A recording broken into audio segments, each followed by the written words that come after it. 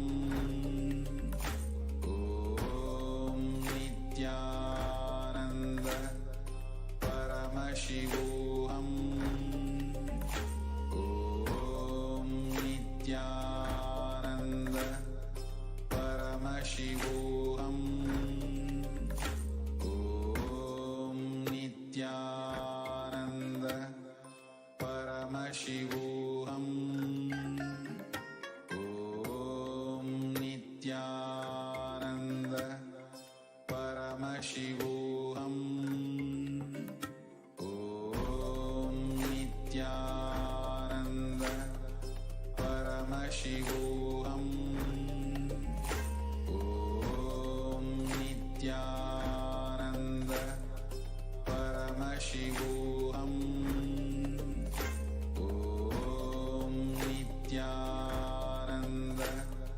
Paramashivoham. Om Nithyananda Paramashivoham. Om Nithyananda Paramashivoham. Om Nithyananda Paramashivoham. Om Nithyananda Paramashivoham. Om Nithyananda Paramashivoham. Om Nithyananda Paramashivoham. Om Nithyananda Paramashivoham.